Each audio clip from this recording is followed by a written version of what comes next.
This is a video I was hoping I would not have to make for a long time, but the CFTC has sued Binance and CZ, and I'm here to provide all of the facts for you and lay everything out that I think you need to know about this lawsuit so that you can prepare yourself for the facts and understand the implications that are going to come from this. Now, before we really dive into it, there's a few things that I want to state here. One of the largest things that's pointed out in this 70 whatever page lawsuit that I've gone through and read 74 pages, the largest thing to me is that this is a lot of old information. It seems like the CFTC does not have very much new prevalent information from 2020 or beyond that would imply that Binance is still doing some of these activities that the CFTC is alleging. Essentially, what the CFTC is actually going after Binance on is the fact that Binance and CZ knew that there was US customers that were using the platform and they did not do the proper things in order to remove the US customers from the .com platform.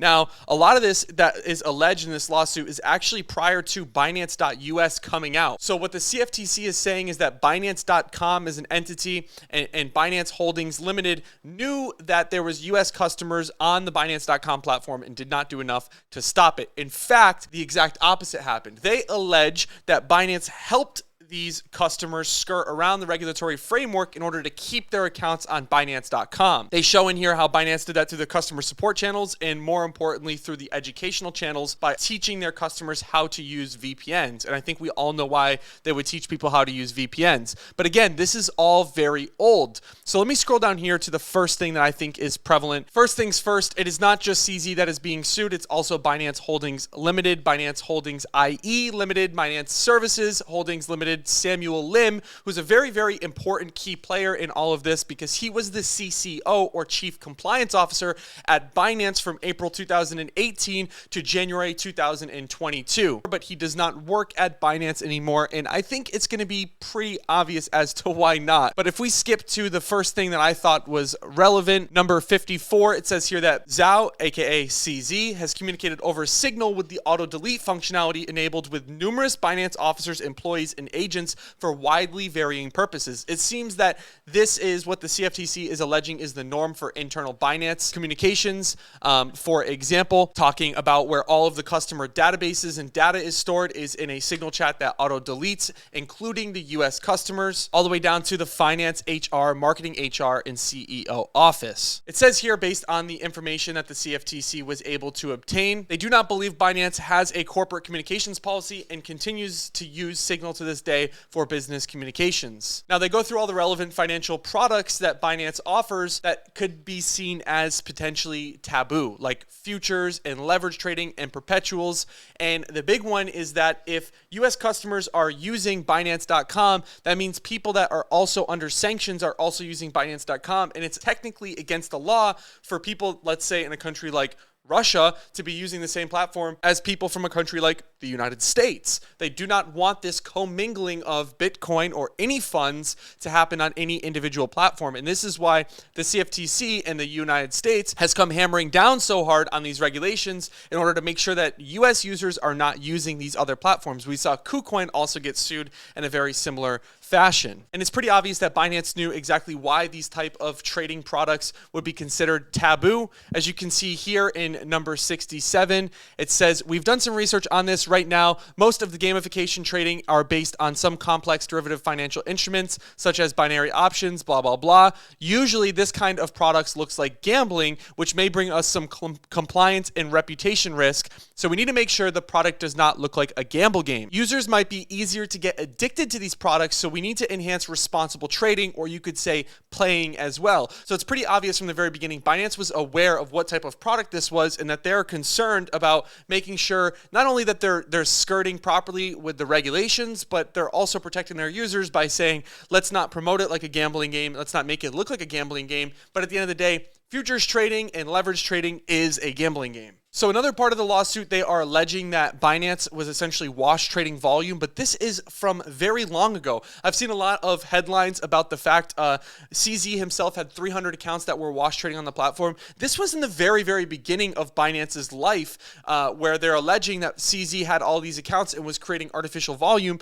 And in my opinion, this is what everybody in the industry has been and will probably continue to do, is do a little wash trading to boost the numbers so that more users feel comfortable coming and using your platform, but that is exactly what the CFTC is alleging is wrong with that. Now, there's no evidence that Binance is still doing anything like that, but as of right now, the CFTC is saying that Binance did it. Skipping ahead to number 100, we can see here Binance acknowledging within the compliance team discussing their plan to clean up the presence of U.S. customers on Binance. Lim explained, who is the CCO that we talked about earlier. CZ doesn't want to do KYC on .com, and Lim acknowledged in February 2020 that Binance had a financial incentive to avoid subjecting customers to meaningful KYC procedures, and Zhao believed that if Binance compliance controls were too stringent, then no users would come. This is an important section to me because it outlines the fact that this was a financial motive from Binance, that they were avoiding these KYC procedures on the .com. Then we can see in 101, it states that Zhao, Lim, and others acting on behalf of Binance publicly represented that the platform had effective compliance controls. For example, in August 14th, 2019, a letter sent with the Binance letterhead, Lim assured a state financial regulator in the United States that, I quote from the document,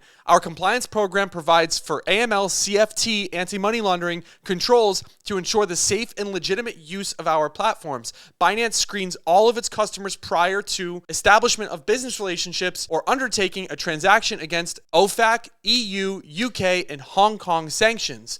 Binance performs customer due diligence, CDD, anytime the company establishes a customer relationship with all customers engaged in crypto fiat activity where there is suspicion of money laundering or terrorism financing." This is Binance saying publicly, we're complying with all regulations. We're making everybody happy. Don't worry, there's no US users on our platform. When in the background, they truly knew that there was US users still on the .com platform. And then 4 months later, in an internal December 2019 message to a colleague, Lim allegedly admitted that .com, meaning Binance.com, doesn't even do AML name screening or sanction screening, meaning they're not even checking the customers against if they're in a sanctioned pool. Again, this is in 2019, a completely different world. Crypto hadn't even evolved to anywhere near what it was yet. I mean, Binance US wasn't even a thing at this point. Number 103 is interesting because it is saying that Paxos, who is the distributor of BUSD or Binance USD, the stablecoin for Binance out of New York, it says that they came in to do an audit based on the compliance of the users on Binance,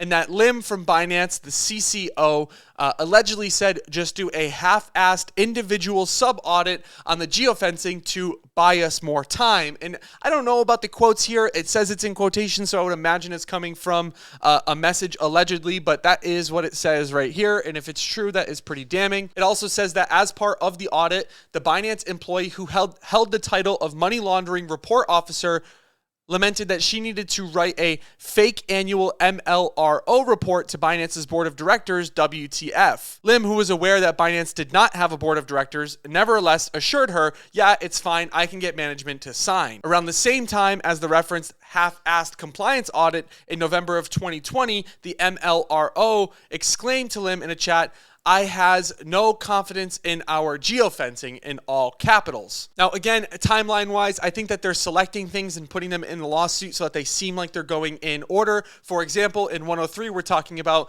their lack of confidence in their own geofencing. And in 104, we back up multiple months, like almost half of a year, when they are talking about regarding Hamas transactions on Binance. Lim explained to a colleague that terrorists usually send small sums as large sums constitute money laundering.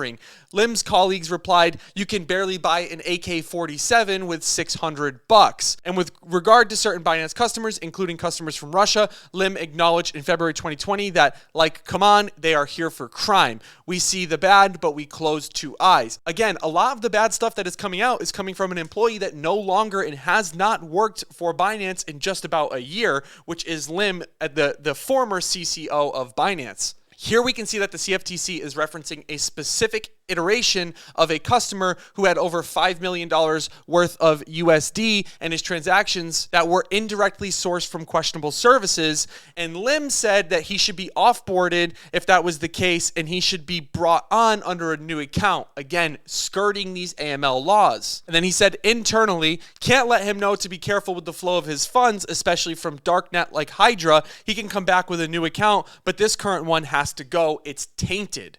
Again, I am assuming that that is a direct quote that the CFTC has taken from some place and put here in this document. But again, telling somebody to go create a new account knowing that they're coming from Hydra, which is a now debunked, very well-known darknet marketplace, and telling them to create a new account on the platform to get around it because your previous account was tainted is pretty damning. Again, Lim, at the helm of this controversy, said to Binance employees, don't be so strict regarding to offboarding clients. Offboarding equals bad in CZ's eyes. Now, I don't know if that is true about what CZ's real thoughts are because, again, this is coming from Lim, not CZ. Now, we're fast forwarding to right before Binance US comes out.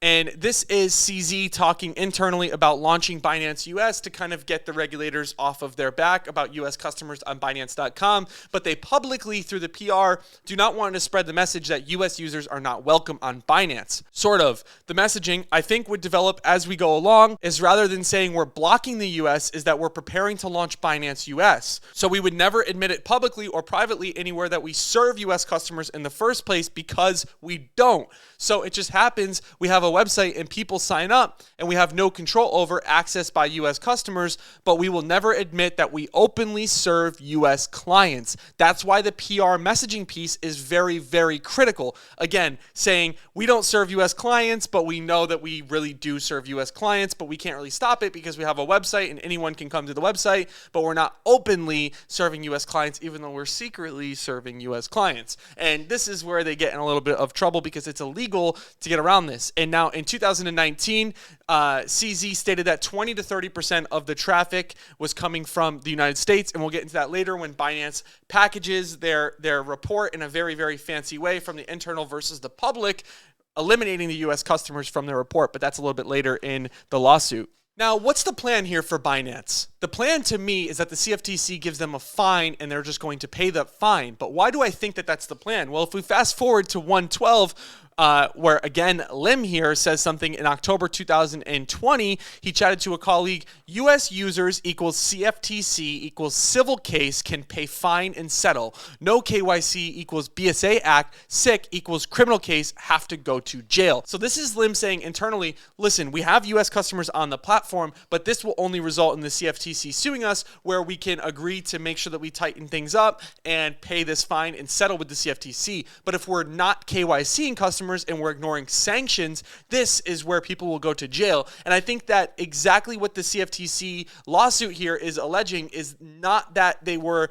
necessarily avoiding sanctions or avoiding KYC, but the exact opposite in the latter, which is that they were allowing US customers to use Binance.com. So what I think is the most likely here for the people that just want the too long don't read, it's that Binance is going to end up settling with the CFTC, paying a fine, agreeing to a few stipulations which we'll cover in the end, and that should be the end of it. But as you can see here, CZ explains to the rest of the staff, there are a bunch of laws in the US that prevent any American from having any kind of transaction with any terrorist. And in order to achieve that, if you serve US or US sanctioned countries, there are about 28 sanctioned countries in the US, you would need to submit all relevant documents for review. But that is not very suitable for our company structure to do so. So we don't want to do that. And it is very simple. If you don't want to do that, you can't have American users. Honestly, it is not reasonable for the US to do this, which I am in complete agreement with. It is not reasonable, but it is the law.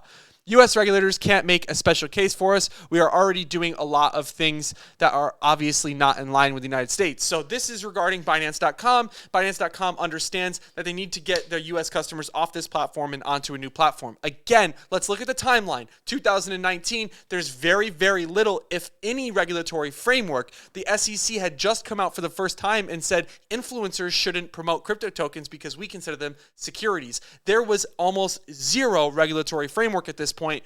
So Binance was really firing from the hip. And this is the exact moment when Binance US launches. And now the intention was to secretly get people off of the Binance.com platform and funnel them over to the Binance US platform without ever acknowledging that they ever had US customers on the Binance.com platform to begin with. And how do you do that? Well, you need to do that very quickly. So you need to say, hey guys, Binance US is here. If you're a US customer, you need to make sure that you're not using Binance.com, and we're going to geofence locations. So at this point, if you had a US IP address and you wanted to access Binance.com, it would not let you create the account. But Binance externally releases a guide, April 2019, published, entitled A Beginner's Guide to VPN. Binance's VPN guide explained to Binance customers that if you want to be private about the websites you visit and your location, you should use a VPN. Binance's VPN guide also hints you might want to use a VPN to unlock sites that are restricted in your country. Like, come on.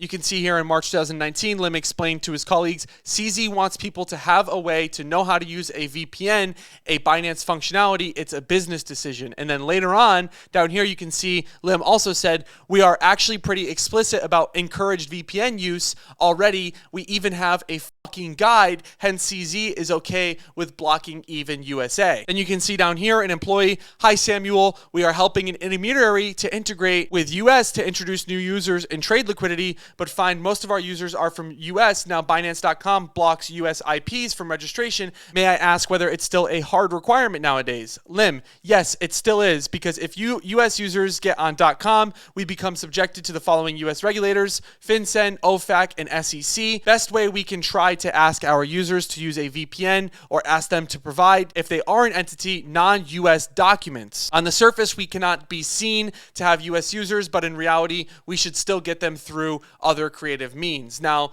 again, more and more and more where they're talking about skirting around these laws and these regulations in order to onboard US customers into the Binance.com ecosystem. We cannot change their status to non-US if they are US. That's fraud, but we can encourage them to be on a non-KYC'd account or use a VPN. Yeah, can bypass limitations on non-KYC accounts such as withdrawal limits, give a little hand that you guys can work something out. Again, they're leaning towards, please just use a VPN and bypass it. Now down here, we're talking in July 2020, one of the latest excerpts from the entire lawsuit. And we can see Lim explained to a Binance employee, allegedly, that he should first ask a prospective customer to onboard with US. Then if their volume is really very big, we will push hard on .com to accept it on an exceptional basis. CZ will definitely agree to this, LOL, Lim continued. But they need to be doing really sick ass volumes. We always have a way for whales.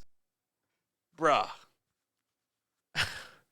So one of the big questions here is what is actually going to happen to Binance? Well, if we scroll down to the accounts, there are 7 of them in total. Essentially, what Binance could be looking at here, allegedly, is civil monetary penalties, disgorgement of any ill-gotten gains, restitution to harmed customers, cease and desist orders, injunctions against future violations, and registrations or revocations or suspensions of the accounts in question. Now, one more thing I want to show before I wrap up this video, because I think it's actually pretty important to talk about. If I scroll up here, there is a little graph. And if we look at this graph, if I go ahead and zoom in here, you can see this was an internal graph and it very clearly says US 2.8 million users. Now, when this graph was released, it did not say US anymore. On the basis of CZ in October 2020, which I think this is the latest reference in the entire document, CZ said, let's change that US to a value of unknown, or UNKWN, standing for unknown. And when this was released, that was changed to unknown. So internally, Binance knew that that 2.8 million users was US citizens, but publicly they said that this was. Now, the lawsuit also does go into trading firms that were trading shifty ways from the US, from Chicago, New York, in order to trade on Binance.com. But again, they'll always find a way to skirt around this. They'll open a company in the Middle East or somewhere and be able to get around this. Now, what we should expect is that Binance is going to come out and settle this and pay a fine, most likely privately. I'm sure it will be somewhere to the tune of $1 billion. But that being said, I don't see this having any real long-term effect on Binance's business. In fact, I think it's going to help Binance US, because Binance US is now going to get so much more pressure put on it, because Binance.com will not allow any US users. I would imagine that they are going to truly have to tighten all of this up. Should people really be panicking about this CFTC lawsuit?